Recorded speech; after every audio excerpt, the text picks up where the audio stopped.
अस्सलाम वालेकुम।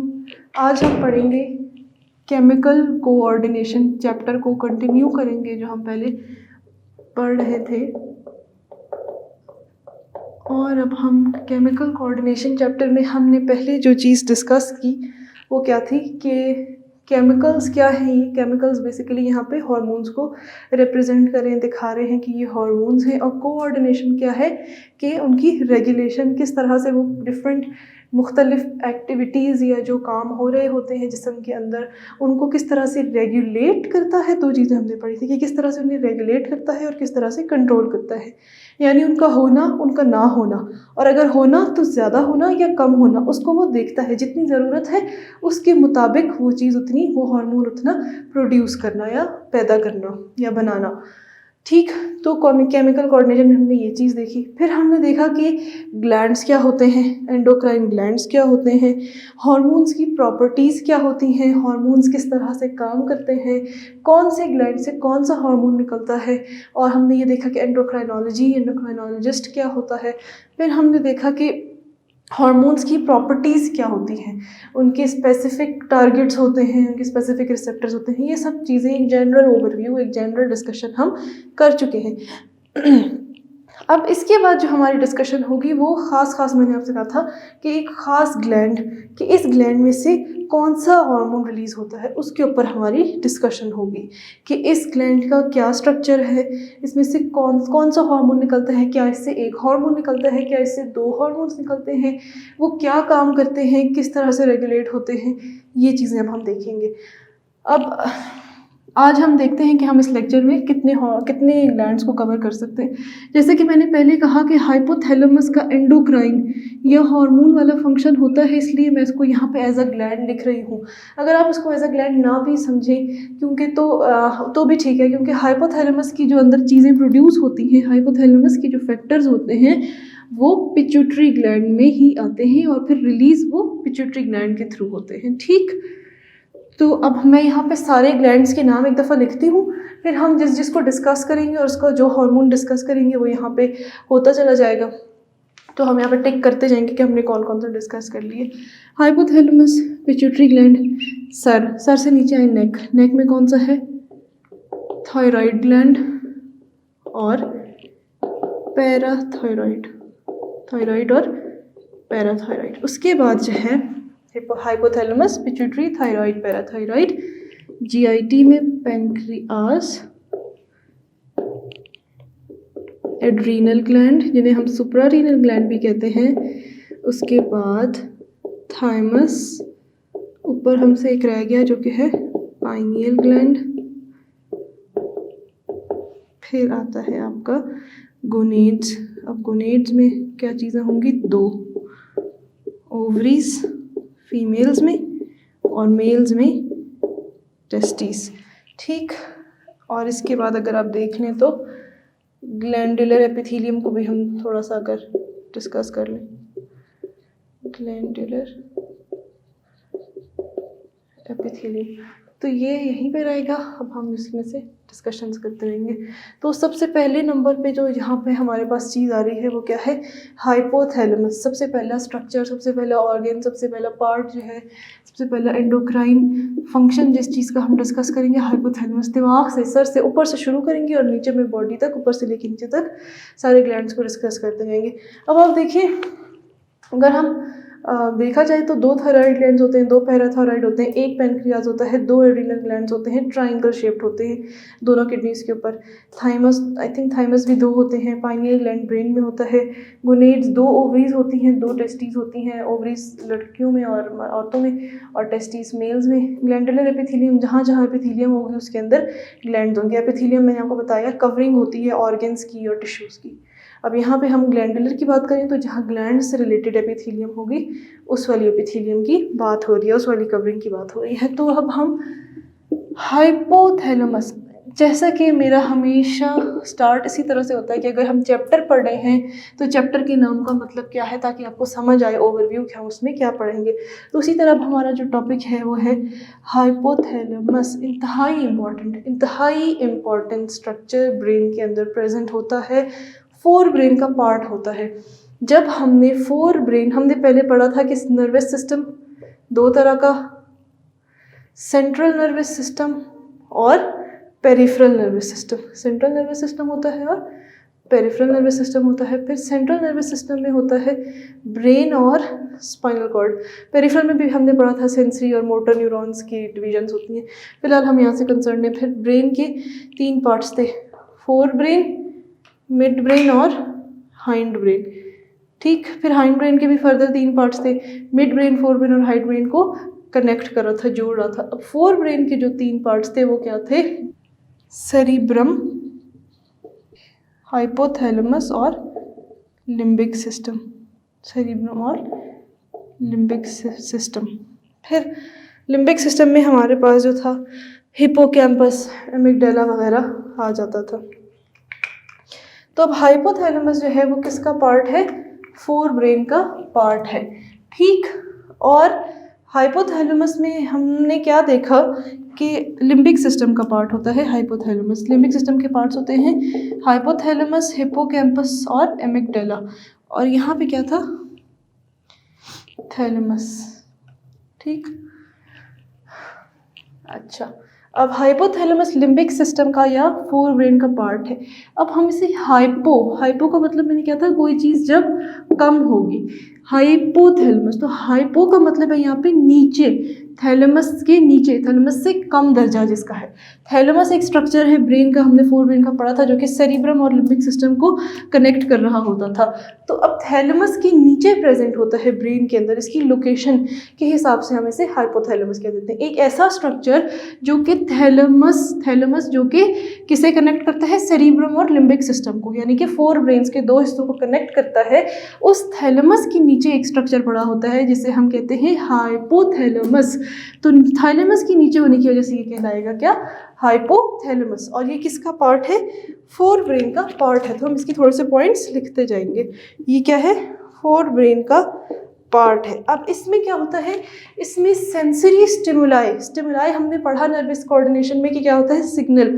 इसमें सेंसरी स्टिमुलाई, सेंसरी सिग्नल आता है जिसे वो रिसीव करता है। सेंसरी सिग्नल बॉडी से ही आएगा या कोई आसपास से जो आप रिसीव, हमने जब डिस्कशन की थी सिग्नल के ऊपर या स्टिमुलाई के ऊपर, तो हमने ये भी कहा था कि स्टिमुलाई जो है वो 2 तरह के हो सकते हैं, इंटरनल भी हो सकता है, एक्सटर्नल भी हो सकता है। इसी तरह रिसेप्टर्स भी इंटरनल भी हो सकते हैं, एक्सटर्नल।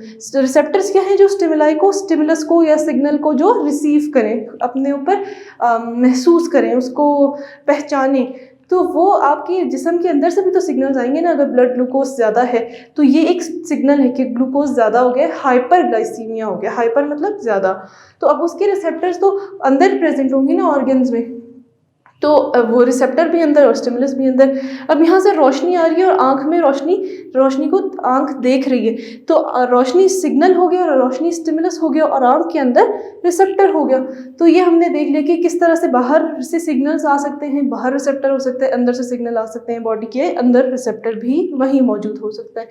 अच्छा जी, तो अब हाइपोथैलेमस क्या करता है, जो सेंसरी इंफॉर्मेशन आ रही होती है उसको रिसीव करता है और न्यूरल रिस्पॉन्सेस देता है। ठीक है,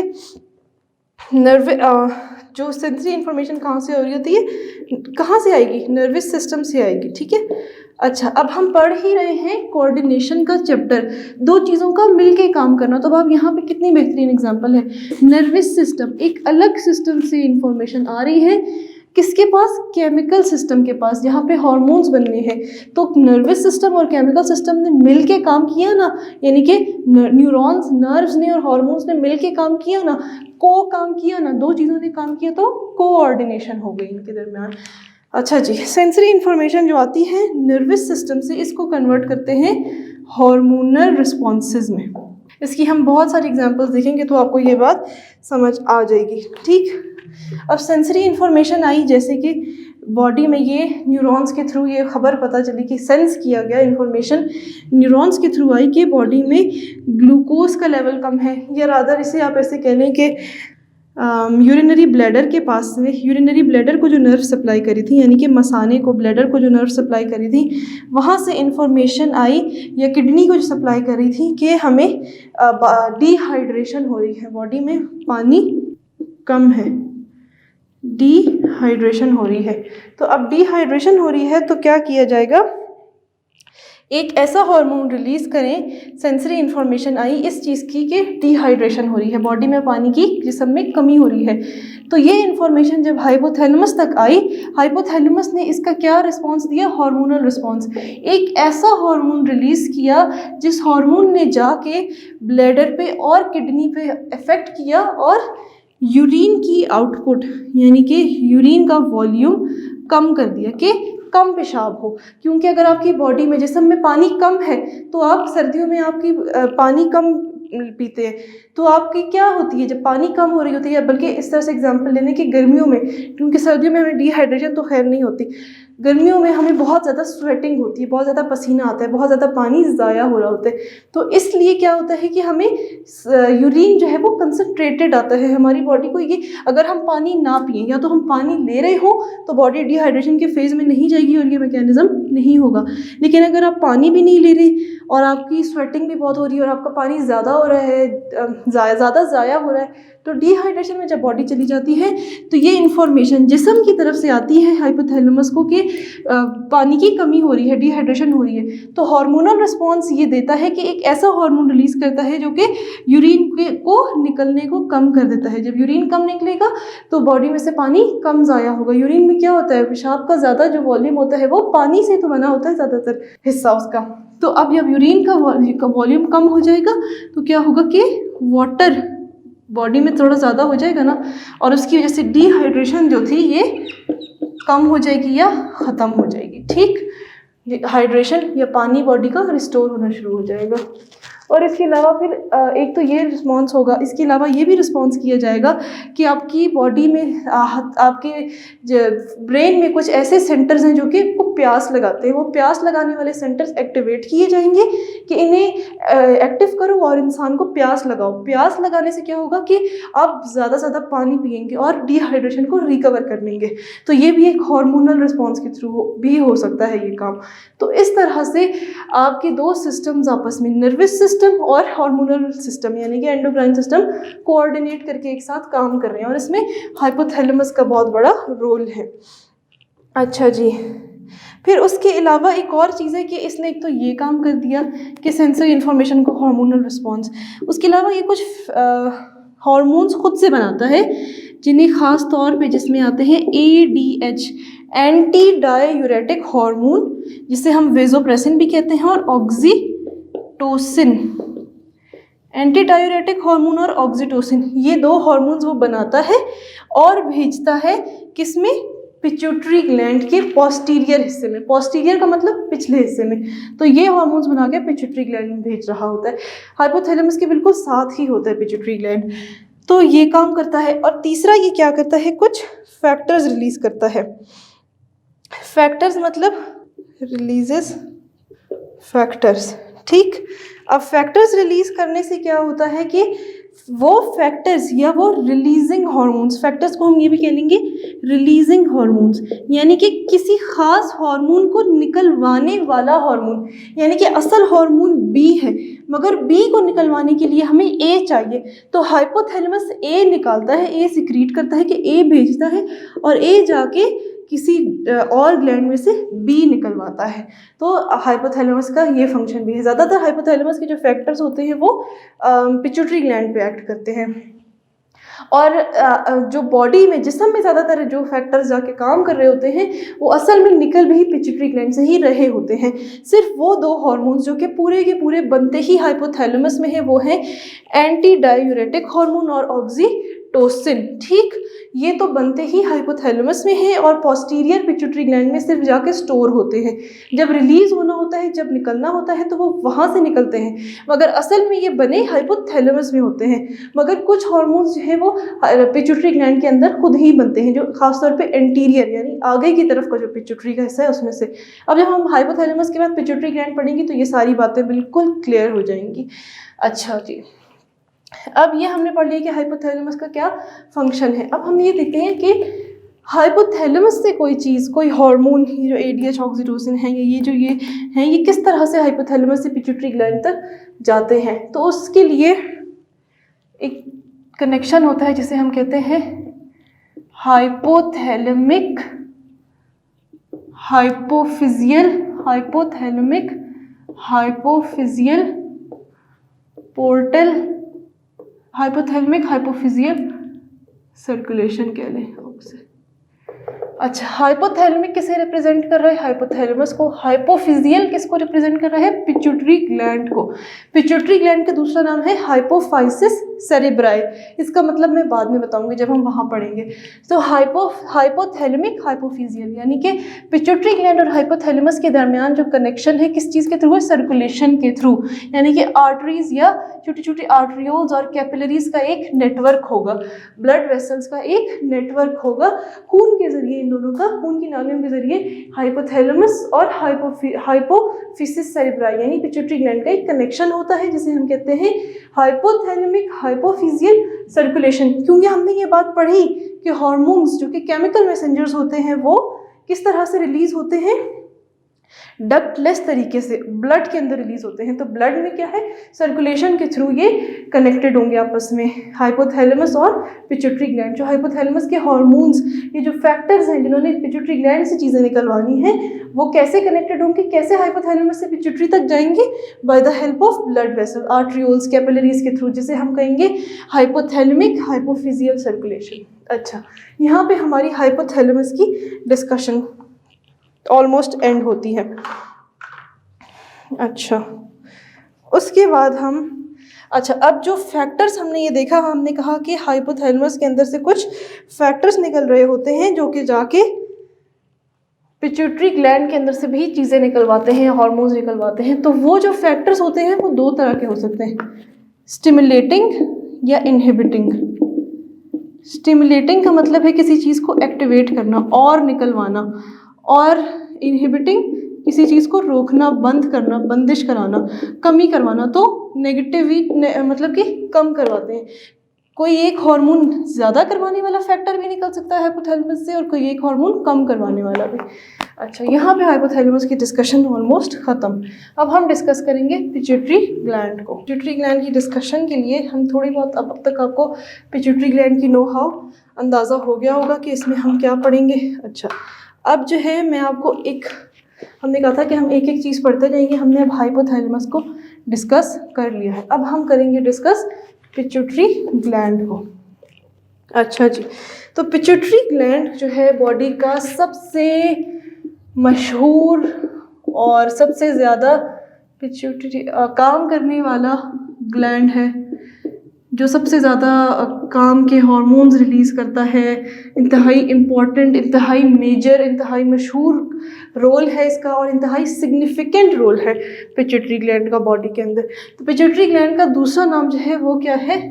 मास्टर ग्लैंड, यानी कि ये सबका मास्टर जी है, ये ग्लैंड्स का उस्ताद है, ग्लैंड्स का मास्टर जी है। अच्छा, अब पिट्यूटरी ग्लैंड जिसे हम मास्टर ग्लैंड भी कहते हैं, इसका दूसरा नाम क्या है? Hypophysis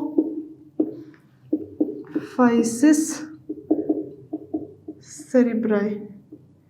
hypophysis cerebri, hypophysis pituitary gland को कहते हैं, और सेरेब्राई मतलब सेरिब्रम से निकला है, क्योंकि ये फोर ब्रेन के में प्रेजेंट होता है, फोर ब्रेन के बिल्कुल करीब हाइपोथैलेमस के पास प्रेजेंट होता है।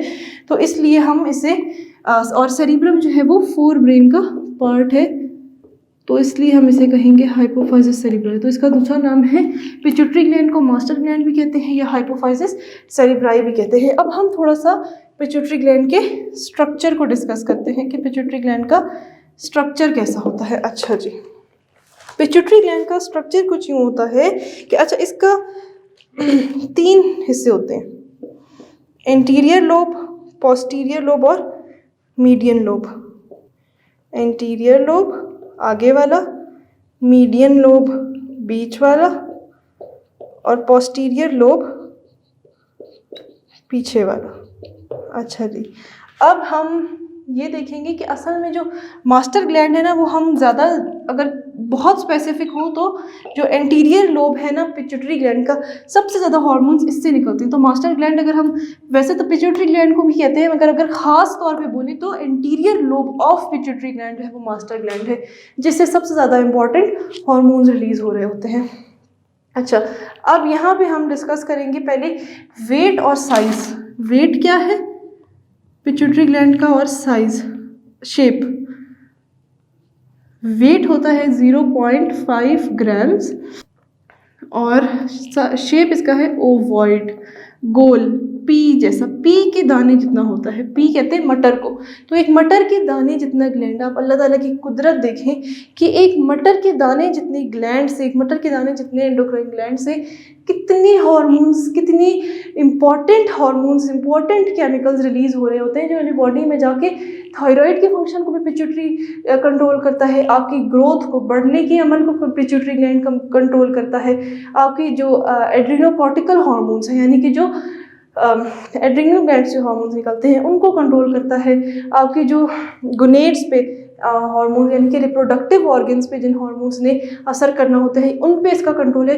तकरीबन तमाम हार्मोन्स पे जो है पिट्यूटरी ग्लैंड का और ख़ासतौर पर पिट्यूटरी के एंटीरियर लोब का कंट्रोल है। तो इसलिए ये इंतहाई इंपॉर्टेंट ग्लैंड, लेकिन पी के साइज़ का, मटर के दाने के जितना साइज़ होता है। एक लड़की को मैं जानती थी जिसे पिट्यूटरी ग्लैंड का ट्यूमर या कैंसर हो गया था और जब वो बच्ची थी छोटी सी तो डायग्नोज हुआ था और जब वो 6 साल की वो बच्ची हुई तो उसकी डेथ हो गई थी।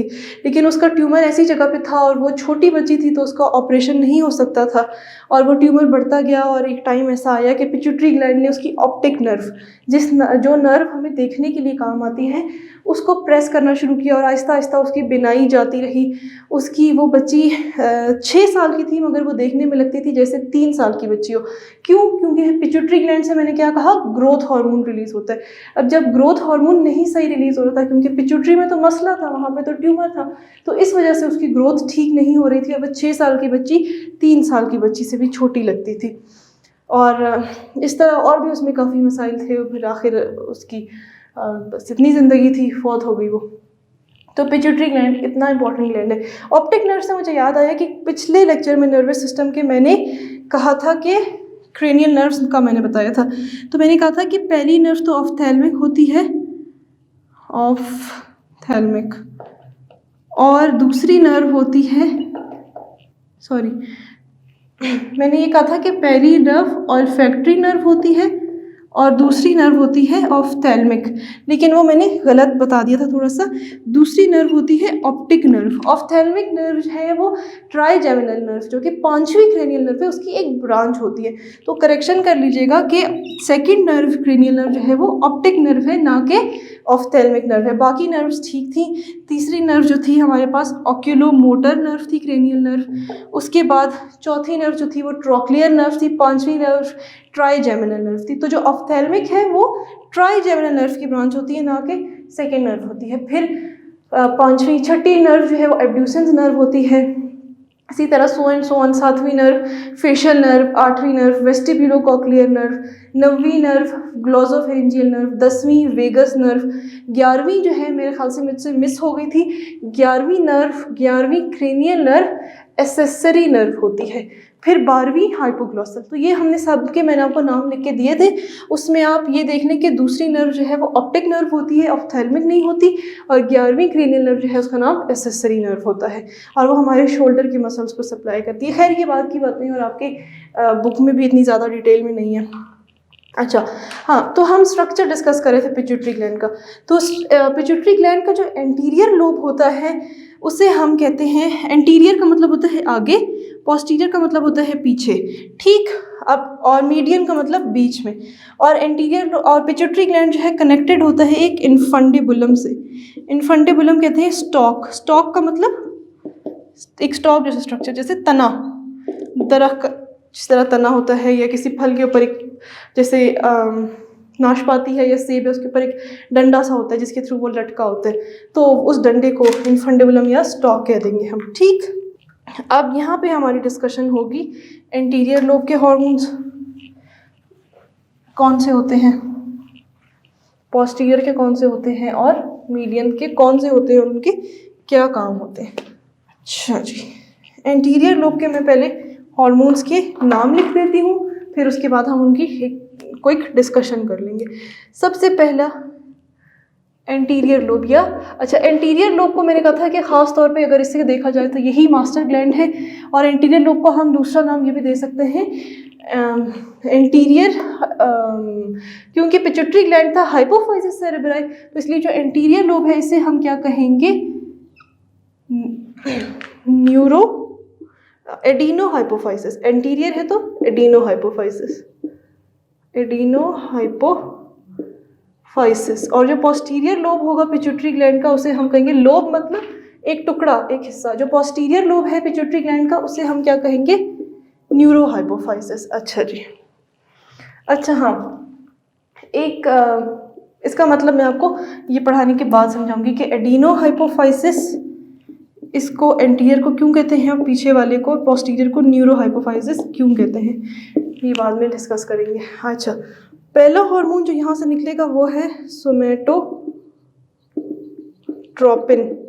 जिसे हम सोमैटोट्रोपिन कह लें या GH ग्रोथ हार्मोन कह लें, ठीक है, या फिर बस इतना ही काफ़ी है। अच्छा, अब सोमैटोट्रोपिन किस तरह से निकलता है या ग्रोथ हार्मोन किस तरह से निकलता है, मैंने कहा था हर चीज़ के लिए हाइपोथैलेमस से फैक्टर्स निकलते हैं। तो हाइपोथैलेमस से जब आपको ग्रोथ की ज़रूरत होती है, नाम से पता चल रहा है ग्रोथ का, बढ़ोतरी का, नशोनुमा का हार्मोन है, तो जब आपको ग्रोथ की ज़रूरत हो रही होती है, ख़ासतौर पर जब बच्चा पैदा होता है पैदाइश से लेके 18-19 साल तक, और ख़ास तौर पे पैदाइश से शुरू के 3-4 महीने और फिर बच्चे की चलने की उम्र और फिर दौड़ने की उम्र, उसमें कितनी तेज़ी से ग्रोथ हो रही होती है। मतलब जब आप 20 साल के होते हैं, 21 साल के होते हैं, 40 साल के होते हैं, तो आप तकरीबन एक ही जैसे रहते हैं, इतनी ग्रोथ का अमल नहीं होता। मगर बच्चे से बड़े होने में पहले 20 साल में, पहले 15, 16, 18 सालों में बहुत ज़्यादा ग्रोथ हो रही होती है, तो उस वक्त ग्रोथ हार्मोन या सोमैटोट्रोपिन बहुत ज़्यादा एक्टिव होता है, बहुत ज़्यादा रिलीज़ हो रहा होता है। तो हाइपोथैलेमस से जो फैक्टर रिलीज़ होगा वो क्या होगा, ग्रोथ हार्मोन या somatotropin releasing factor, somatotropin releasing factor SRF। तो SRF हाइपोथैलेमस से रिलीज़ होगा और जाके पिट्यूटरी ग्लैंड को सिग्नल देगा, कहेगा कि अब आप रिलीज़ करो सोमैटोट्रोपिन या ग्रोथ हार्मोन। पिट्यूटरी ग्लैंड जब सोमैटोट्रोपिन या ग्रोथ हार्मोन को रिलीज़ करेगा तो इसके काम क्या है, इसकी क्या क्या करेगा, ये ग्रोथ कराएगा, किस चीज़ की, बोन की, टिश्यूज़ की, क्योंकि बोन की, हड्डियों की ग्रोथ होती है, टिश्यूज़ की ग्रोथ होती है, तभी तो आप लंबे और बड़े होते हैं ना। मसल्स की ग्रोथ, मसल्स ही टिश्यूज़ से ही बने होते हैं। सेल डिवीज़न कराएगा। अब कोई चीज़ किस तरह बढ़ती है, आपने माइटोसिस मियोसिस पढ़ा होगा, 1 से 2, 2 से 4, 4 से 12 सेल्स किस तरह होते हैं, सेल डिवीज़न के थ्रू। तो जब सेल्स, टिश्यू क्या है, टिश्यू सेल्स का मजमुआ है, जब सेल्स ज़्यादा तो टिश्यूज़ ज़्यादा तो मतलब कि ग्रोथ हो रही है, ग्रोथ मतलब बढ़ोतरी हो रही है। फिर सेल डिवीज़न कराता है ये, और प्रोटीन सिंथेसिस। अब हमें पता है कि जो मसल्स हैं आपके, जितने भी मसल्स किस चीज़ से बने हैं, प्रोटीन से, गोश्त जो है, तो मसल्स की प्रोडक्शन होगी। तो ये सब चीज़ें ओवरऑल क्या कंट्रीब्यूट करी, क्या बना रही हैं, ग्रोथ ही तो कर रही हैं। तो हाइपोथैलेमस ने रिलीज़ किया सोमैटोट्रोपिन रिलीजिंग फैक्टर, वो पिट्यूटरी ग्लैंड के एंटीरियर लोब के पास, एडिनो हाइपोफाइसिस के पास गया, वहाँ पहुँचा और उससे कहा आप ग्रोथ हार्मोन रिलीज़ करो, सोमैटोट्रोपिन जिसका नाम है वो रिलीज़ करो। और इसके रिलीज़ होने से क्या हुआ, ग्रोथ हुई, बोन्स में सेल डिवीज़न, प्रोटीन सिंथेसिस वगैरह होना शुरू हो गई, ठीक। अच्छा, अगर ये हार्मोन बहुत ज़्यादा रिलीज़ हो, अच्छा मैंने आपको जैसे कि बताया कि ग्रोथ छोटे बच्चों की या नशोनुमा की उम्र में ज़्यादा हो रही होती है, तो शुरू के सालों में तो ये बहुत ज़्यादा ग्रोथ हार्मोन रिलीज़ होता है। लेकिन अभी जैसे हम हैं, आप हैं, तो इसमें ये इतना ज़्यादा रिलीज़ नहीं हो रहा, एक हद तक थोड़ा बहुत रिलीज़ हो रहा है। कहीं कोई टिश्यू रिपेयर हो की ज़रूरत है, कोई डैमेज हो गया, वहाँ वापस ग्रोथ की ज़रूरत है, या हल्की फुल्की जो ग्रोथ हो रही होती है, या प्रोटीन सिंथेसिस वाला जो इसका पोर्शन है उसके थ्रू मसल्स जो बन रहे होते हैं, उसमें ये थोड़ा बहुत काम कर रहा है, लेकिन इतना ज़्यादा नहीं जितना कि बचपन में कर रहा होता था। अच्छा जी, अब अगर इसका डिसऑर्डर, इसका डिजीज़ हम साथ ही पढ़ते रहेंगे। अगर ग्रोथ हार्मोन ज़्यादा रिलीज़ हो तो क्या उसका फ़र्क होगा कि बहुत ज़्यादा ग्रोथ होगी, तो उस डिज़ीज़ को हम क्या कहेंगे, जाइगैंटिज्म, ठीक। अगर बचपन में बहुत ज़्यादा रिलीज़ हो। फिर अगर ये कम रिलीज़ हो तो उसे हम क्या कहेंगे, उससे क्या होगा, ड्वार्फिज्म। अच्छा जी, अब जाइगेंटिज्म और डॉर्फिज्म, अगर ग्रोथ ज़्यादा होगी तो आप क्या हो जाएंगे, ह्यूज हो जाएंगे, जाइगेंटिक, अंग्रेजी का लफ्ज़ है जाइगेंटिक, जिसका मतलब होता है बहुत भारी भरकम। तो कुछ लोग इंतहाई लंबे, इंतहाई चौड़े और अजीब अजीब से हाथ पाँव वाले होते हैं, तो उनमें ग्रोथ हार्मोन की बहुत ज़्यादा रिलीज़ की वजह से उनकी ग्रोथ बहुत ज़्यादा हो गई होती है।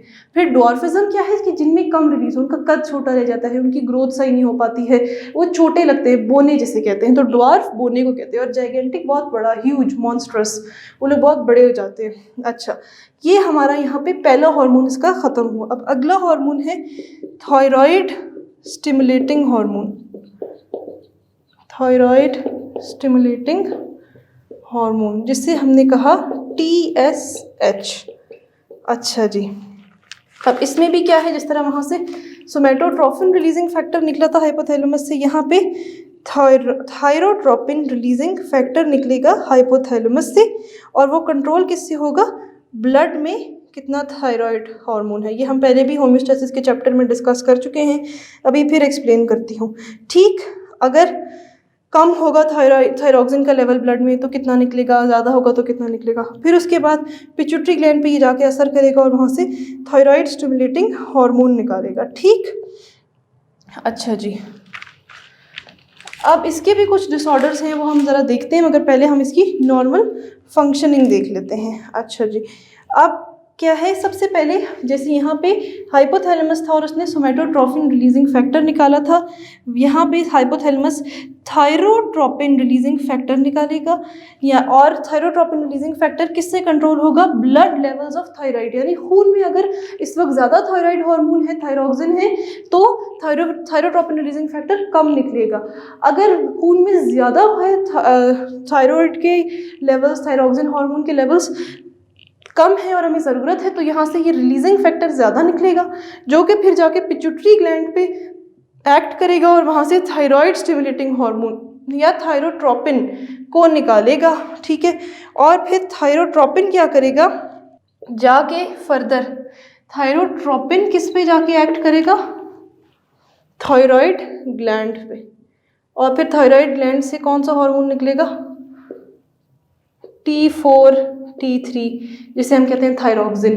ठीक, यहाँ पे क्या था, हाइपोथैलेमस से सोमेटोट्रोपिन रिलीजिंग फैक्टर निकला, उसने पिट्यूटरी ग्लैंड से सोमेटोट्रोपिन निकाला, सोमेटोट्रोपिन पिट्यूटरी ग्लैंड से निकला, उसके बाद क्या हुआ, उसने बोन्स पे और मसल्स पे जाके एक्ट किया और उनकी ग्रोथ कराई, वहाँ पे सेल डिवीजन कराई या प्रोटीन सिंथेसिस कराई।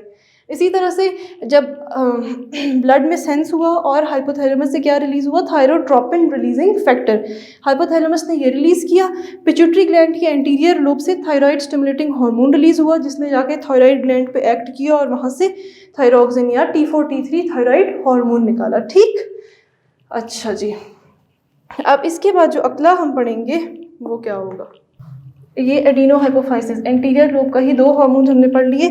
अब anterior lobe of pituitary gland में अगला हार्मोन है एड्रीनोकॉर्टिकोट्रोफिक हार्मोन या कॉर्टिकोट्रोफिक हार्मोन। ठीक है, अब ये एड्रीनो से हमें पता चल रहा है कि ये एड्रीनल ग्लैंड से रिलेटेड कोई चीज़ है। अच्छा, अब हम थायराइड के जो फंक्शंस थे वो हम जब थायराइड ग्लैंड पढ़ेंगे तभी पढ़ेंगे। इसी तरह अब ये जो हार्मोन्स हैं इनके फंक्शन भी हम एड्रीनल ग्लैंड जब पढ़ेंगे तभी पढ़ेंगे। अच्छा जी, अब क्या है कि तीसरा hormone adrenocorticotrophic hormone, adrenocorticotrophic hormone जो कि रिलीज होता है, ये भी एंटीरियर लोब से रिलीज होगा। अब इसके लिए क्या आएगा, एड्रीनो कॉर्टिको रिलीजिंग फैक्टर, या अच्छा इसको एड्रीनो कॉर्टिकोट्रोफिक हार्मोन कह लेंगे, या हम इसे कॉर्टिकोट्रोफिक हार्मोन, कॉर्टिकोट्रोफिक हार्मोन कहेंगे, या कॉर्टिकोट्रोफिक हार्मोन कह लो, या कॉर्टिकोट्रोपिन कह लो, कॉर्टिकोट्रोपिन। ट्रॉफिक हार्मोन लफ्ज़ को आप ट्रोपिन से रिप्लेस कर सकते हैं, जैसे सोमेटोट्रोफिक हार्मोन था, सोमेटोट्रोफिक हार्मोन जो कि ग्रोथ हार्मोन है, सोमेटोट्रोफिक हार्मोन, इसको आप क्या कह सकते हैं, इस हिस्से को रिप्लेस कर दें आप और इसको आप क्या कह सकते हैं, सोमेटोट्रोपिन ट्रोपिन। अच्छा, जब हम नर्वस सिस्टम पढ़ रहे थे तो हमने पढ़ा कि एक होता है सोमैटिक नर्वस सिस्टम जो कि स्केलेटल मसल से रिलेटेड होता है, और एक होता है ऑटोनॉमिक। और सोमैटिक नर्वस सिस्टम में हम स्केलेटल मसल्स को पढ़ते हैं। तो यहाँ पे हो गई ना मसल्स की बात। सोमा का मतलब होता है सेल, तो ये जाके सोमैटोट्रोफिक हार्मोन क्या करा रहा था, सेल डिवीजन करा रहा था और मसल्स का मास बढ़ा रहा था, प्रोटीन सिंथेसिस करवा रहा था। तो सोमा और ट्रॉफिक का मतलब होता है ग्रोथ, तो सोमैटोट्रोफिक हार्मोन ग्रोथ हार्मोन, ये हमने तब देखा था। अच्छा, तो एड्रीनोकॉर्टिकोट्रोफिक हार्मोन को हम कॉर्टिकोट्रोफिक हार्मोन भी कह सकते हैं या कॉर्टिकोट्रोपिन भी कह सकते हैं। अब इसके लिए क्या है, कॉर्टिकोट्रोपिन रिलीजिंग फैक्टर या एड्रीनोकॉर्टिकोट्रोपिन रिलीजिंग फैक्टर कहाँ से निकलेगा, हाइपोथैलेमस से। ठीक है, उसके बाद वो पिट्यूटरी ग्लैंड पे जाके एक्ट करेगा, पिट्यूटरी ग्लैंड पे एक्ट करके क्या निकालेगा, कॉर्टिकोट्रोपिन या कॉर्टिकोट्रोफिक हार्मोन। ये वाला हार्मोन जो है, ये हार्मोन नंबर 3 जो हम पढ़ रहे हैं, एड्रीनोकॉर्टिकोट्रोफिक हार्मोन या कॉर्टिकोट्रोफिक हार्मोन या कॉर्टिकोट्रोपिन, ये एक ही हार्मोन के नाम है। तो जब कॉर्टिकोट्रोपिन रिलीजिंग फैक्टर CRF जाके पोस्टीरियर एंटीरियर पिट्यूटरी ग्लैंड से ये निकालेगा और उसके बाद ये जाके कहाँ एक्ट करेगा, एड्रीनल ग्लैंड पे, और वहाँ से जो एड्रीनल ग्लैंड के जो हार्मोन्स हैं कॉर्टिकोस्टेरॉइड जो नेचर में है उनका रिलीज करवाएगा। ठीक, और ये रिलीज जो है कब होता है, फाइट और फ्लाइट की कंडीशंस में होता है और डायरेक्टली नर्व की स्टिमुलेशन से। जैसे फाइट और फ्लाइट हमने पढ़ा था, कौन सा नर्वस सिस्टम होता है, सिंपैथेटिक। तो जब सिंपैथेटिक नर्वस सिस्टम एक्टिवेट होता है उस वक्त एड्रीनल ग्लैंड के हार्मोन्स यानी कि एपिनेफ्रिन, नॉरएपिनेफ्रिन वगैरह निकलते हैं। तो अभी जब ये नर्वस सिग्नल्स आ रहे हैं, ये सिग्नल्स आ रहे हैं हाइपोथैलेमस के पास नर्वस सिस्टम से कि कोई खतरा है, किसी चीज़ से भागना है, कोई परेशानी है, तो ये सिग्नल्स जा रहे हैं हाइपोथैलेमस के पास। उसने ज़्यादा से ज़्यादा कॉर्टिकोट्रोपिन रिलीजिंग फैक्टर निकालना शुरू किया। तो एंटीरियर पिट्यूटरी ग्लैंड ने कॉर्टिकोट्रोपिन हार्मोन को ज़्यादा से ज़्यादा बनाना शुरू किया, जिसने एड्रीनल ग्लैंड पे एक्ट करके जल्दी से बहुत ज़्यादा कॉर्टिकोस्टेरॉइड हार्मोन एपिनेफ्रिन और नॉरएपिनेफ्रिन को निकाला। और ये हार्मोन स्टेरॉइड नहीं होते, सॉरी, हम पीछे पढ़ कर आए हैं कि एपिनेफ्रिन, नॉरएपिनेफ्रिन वगैरह प्रोटीनेशियस यानी कि अमीन्स होते हैं, अमीन वाली नेचर होती है इनकी, अमाइंस या अमीन्स आप जो भी कह लें।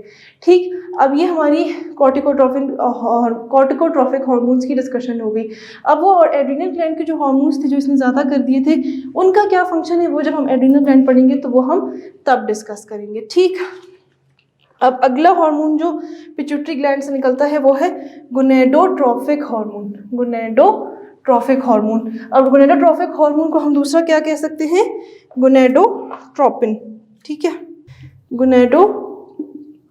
गोनेड्स मैंने कहा था ओवरीज और टेस्टिस, फीमेल रिप्रोडक्टिव ऑर्गन्स और मेल रिप्रोडक्टिव ऑर्गन्स। गोनेडोट्रोफिक हार्मोन, इससे हम क्या कह सकते हैं, ट्रोफिक हार्मोन की जगह गोनेडो हार्मोन्स, ये 2-3 हार्मोन्स होते हैं, गोनेडोट्रोपिन्स। अच्छा जी, अब गोनेडोट्रोपिन्स कौन कौन से होंगे, 3 होंगे, follicle stimulating hormone, luteinizing hormone जिसे मेल्स में कहेंगे interstitial cell stimulating hormone ICSH, और प्रोलैक्टिन। प्रोलैक्टिन जो है वो मिल्क प्रोडक्शन में काम करता है। अच्छा, अब यहाँ पे एक थोड़ी सी नई बात आती है। जो मैंने कहा था हाइपोथैलेमस से जो फैक्टर्स निकलेंगे वो स्टिमुलेटिंग या रिलीजिंग फैक्टर्स भी होंगे और इनहिबिटिंग फैक्टर्स भी होंगे। तो हाइपोथैलेमस से फैक्टर आएगा गोनेडोट्रोपिन रिलीजिंग फैक्टर या गोनेडोट्रोफिक हार्मोन रिलीजिंग फैक्टर। तो वो अगर मेल होगा तो उसमें ल्यूटिनाइजिंग हार्मोन फीमेल में निकालेगा और मेल के लिए यही हार्मोन ICSH होता है, इंटरस्टिशियल सेल स्टिमुलेटिंग हार्मोन, और फीमेल में ल्यूटिनाइजिंग हार्मोन होता है। ठीक, तो गोनेडोट्रोपिन रिलीजिंग फैक्टर क्या निकलवाएगा, फॉलिकल स्टिमुलेटिंग हार्मोन को निकलवाएगा पिट्यूटरी ग्लैंड से, ये कहाँ से आ रहा है, हाइपोथैलेमस से। और दूसरा क्या निकलवाएगा, ल्यूटिनाइजिंग हार्मोन निकलवाएगा। और अब इसी हाइपोथैलेमस से गोनेडोट्रोपिन इनहिबिटिंग फैक्टर एक आएगा, जो कि बल्कि रादर उसे हम अगर ज़्यादा प्रिसाइजली कहें तो वो प्रोलैक्टिन इनहिबिटिंग फैक्टर होगा। ठीक है, प्रोलैक्टिन इनहिबिटिंग फैक्टर ये निकल रहा होगा हाइपोथैलेमस से। अब क्योंकि आप देखिए हमारी बॉडी में, हमारे जिस्म में हर वक्त क्या मिल्क की प्रोडक्शन हो रही होती है? नहीं। तो हमें मिल्क की प्रोडक्शन नहीं चाहिए। तो मिल्क की प्रोडक्शन हमें सिर्फ तब चाहिए जब बेबी होता है बॉडी के अंदर। तो इसलिए हर वक्त इसका इनहिबिटिंग फैक्टर हाइपोथैलेमस से रिलीज होगा, जो कि कहेगा कि ना निकले प्रोलैक्टिन, ना निकले। ठीक है। और वैसे भी मिल्क प्रोडक्शन तो माँ में, फीमेल में होती है। तो ये वाला हार्मोन का जो प्रोसेस है ये ज़्यादातर सिर्फ, अब यकीनन सिर्फ औरतों में ही होता है। ठीक। तो गोनेडोट्रोपिन रिलीजिंग फैक्टर हाइपोथैलेमस से निकलेगा और गोनेडोट्रोपिन्स को निकालेगा। गोनेडोट्रोपिन्स कौन से? फॉलिकल स्टिमुलेटिंग हार्मोन और ल्यूटिनाइजिंग हार्मोन या interstitial cell stimulating hormone males में। फिर एक प्रोलैक्टिन इनहिबिटिंग फैक्टर निकलेगा हाइपोथैलेमस से, जो कि करेगा कि पिट्यूटरी ग्लैंड का जो प्रोलैक्टिन हार्मोन है वो ना निकले, ताकि मिल्क प्रोडक्शन हर वक्त ना हो। हाँ, लेकिन जब बच्चा होगा तो उस टाइम पे कुछ ऐसे प्रोसेसेस होते हैं कि मिल्क प्रोडक्शन होती है। अब वो चीज़ जो है हम रिप्रोडक्शन के चैप्टर में ज़्यादा डिटेल से पढ़ेंगे। इस वक्त जो है हम इतनी डिटेल से नहीं पढ़ रहे उस चीज़ को। अच्छा, अब फॉलिकल स्टिमुलेटिंग हार्मोन के अगर हम फंक्शन देखें तो ये क्या करता है? फॉलिकल की डेवलपमेंट कराता है ओवरीज के अंदर, एस्ट्रोजन की सिक्रीशन कराता है, एस्ट्रोजन सिक्रीशन कराता है। कहाँ से कराएगा? ओवरीज से। ठीक है। और मेल्स में क्या करेगा? ये इसका काम है फीमेल्स में। और फॉलिकल स्टिमुलेटिंग हार्मोन का काम मेल्स में क्या है? जर्मिनल एपिथीलियम की development, germinal epithelium of testis की डेवलपमेंट और स्पर्म का बनना, ये काम बनवाना, उसको प्रोड्यूस कराना फॉलिकल स्टिमुलेटिंग हार्मोन का काम है। औरतों में और मर्दों में अलग अलग काम होंगे। अच्छा, अब ल्यूटिनाइजिंग हार्मोन जो है औरतों का था, ये क्या करता है? जाके एस्ट्रोजन को स्टिमुलेट करता है। और दूसरा ये क्या करता है? रप्चर कराता है मेच्योर फॉलिकल्स का, रप्चर मेच्योर फॉलिकल्स एक तो कराता है, और दूसरी चीज़ क्या कराता है? ये ल्यूटिनाइजेशन, यानी कि येलो कराता है। ये ल्यूटिनाइजेशन का मतलब होता है येलो कराता है, कॉर्पस लूटियम बनाता है, कॉर्पस लूटियम को बनाता है, और ल्यूटिनाइजेशन ऑफ फॉलिकल्स कराता है। उसके अलावा जो मेल्स में है ICSH interstitial cell stimulating hormone, ये क्या कराता है? ये टेस्टीज को बोलता है कि आप टेस्टोस्टेरोन सिक्रीट करो। ठीक। ये टेस्टीज से टेस्टोस्टेरोन सिक्रीट करवाता है। अभी हमने पीछे की कहानी समझ आ गई थी। फॉलिकल स्टिमुलेटिंग हार्मोन मर्दों में क्या कराएगा? जो टेस्टिस की जर्मिनल एपिथीलियम है उसको जाके स्टिमुलेट करेगा और स्पर्म बनवाएगा। औरतों में क्या करेगा? ओवरीज पे जाके एक्ट करेगा और फॉलिकल की डेवलपमेंट करवाएगा और एस्ट्रोजन की सिक्रीशन कराएगा। अच्छा, अब दूसरा हार्मोन ल्यूटिनाइजिंग हार्मोन औरतों में, जिसे मर्दों में हम इंटरस्टिशियल सेल स्टिमुलेटिंग हार्मोन कहते हैं, और इसको एक और नाम है ल्यूटियोट्रोफिक हार्मोन, जो कि गलत है। वो प्रोलैक्टिन का एक और नाम है जो कि गलत नाम है। ल्यूटियोट्रोफिक हार्मोन ये नहीं होता। ठीक। अच्छा जी, अब क्या है कि ल्यूटिनाइजिंग हार्मोन LH जो मॉलिक्यूल्स फॉलिकल स्टिमुलेटिंग हार्मोन ने जो फॉलिकल्स मैच्योर कराए थे, ये उनका, क्योंकि फॉलिकल्स ओवरीज के अंदर जो होते हैं उसमें एग होता है, तो एग की वो फॉलिकल जब पहले मैच्योर होता है फिर फटता है तो एग का रिलीज होता है। ये सारा प्रोसेस हम रिप्रोडक्शन के चैप्टर में पढ़ेंगे। तो अब जब फॉलिकल जो डेवलप या मैच्योर फॉलिकल था उसका रप्चर कराता है ल्यूटिनाइजिंग हार्मोन, और फिर क्या कराता है? उसको उसकी ल्यूटिनाइजेशन कराता है, उसको येलो करा के उसको कॉर्पस लूटियम बना देता है। और फिर तीसरा काम है क्या करते हैं? कॉर्पस लूटियम को, कॉर्पस लूटियम यानी कि जो उसका रप्चर फटा हुआ स्ट्रक्चर है उसको मेंटेन करके रखता है। ये क्यों ज़रूरी है? हर चीज़ रिप्रोडक्शन के चैप्टर में समझ आ जाएगी। कॉर्पस लूटियम जब बना रहता है, मेंटेन रहता है, तो कॉर्पस लूटियम प्रोजेस्टेरॉन सिक्रीट करता है। ओवरी क्या सिक्रीट करती थी? एस्ट्रोजन। ठीक है। और एस्ट्रोजन की सिक्रीशन जब FSH ने जाके ओवरी पे एक्ट किया तो वहाँ से एस्ट्रोजन निकल रहा था। और फिर जब ल्यूटिनाइजिंग हार्मोन ने उस मैच्योर फॉलिकल के को रप्चर करा के उसमें से एग निकलवा दिया, तो पीछे क्या बच जाता है? Corpus luteum. कॉर्पस लूटियम में से प्रोजेस्टेरॉन सिक्रीट होता है। ठीक है। ल्यूटियम का मतलब ही होता है येलो, और कॉर्पस का मतलब corps, dead body, yellow dead body. Follicle पहले मैच्योर था फिर वो फट गया तो पीछे फॉलिकल की लाश, फॉलिकल की डेड बॉडी रह गई जो कि येलो कलर की थी, तो इसलिए कॉर्पस लूटियम, पीली लाश एक तरह से अगर आप इसे कहें। और प्रोलैक्टिन की भी हमने डिस्कशन कर ली। ठीक। इस चैप्टर को आप किताब से अच्छी तरह पढ़ें, इसको रिवाइज करें ताकि आपको समझ आए। अभी आपको मुश्किल लग रहा होगा लेकिन ये मुश्किल है नहीं, इंतहाई इंटरेस्टिंग चैप्टर है। अच्छा, अब हमारी पिट्यूटरी ग्लैंड की एंटीरियर लोब की डिस्कशन यहाँ पे ख़त्म हुई। तो एंटीरियर लोब में पिट्यूटरी ग्लैंड की हमने अभी तक क्या क्या पढ़ा? ग्रोथ हार्मोन, सोमेटोट्रॉफिक हार्मोन, जिसका रिलीजिंग फैक्टर हाइपोथैलेमस से आ रहा था। दूसरा हमने पढ़ा थायराइड स्टिमुलेटिंग हार्मोन, एड्रीनोकॉर्टिकोट्रॉफिक हार्मोन, ठीक है, या कॉर्टिकोट्रोपिन, ठीक है, ACTH, एड्रीनोकॉर्टिकोट्रॉफिक हार्मोन। और चौथा गोनेडोट्रॉफिक हार्मोन, ठीक है।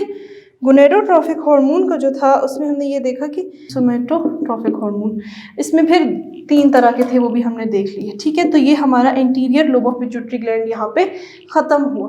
अब इसके बाद हमारी डिस्कशन होगी median lobe, posterior lobe of pituitary gland, फिर उसके बाद हम चले जाएंगे आगे के जो बाकी ग्लैंड्स हैं। तो यहाँ पे इस लेक्चर को एंड करते हैं, अगले लेक्चर को पिट्यूटरी ग्लैंड के मीडियन लोब से शुरू करेंगे। अल्लाह हाफ़िज़।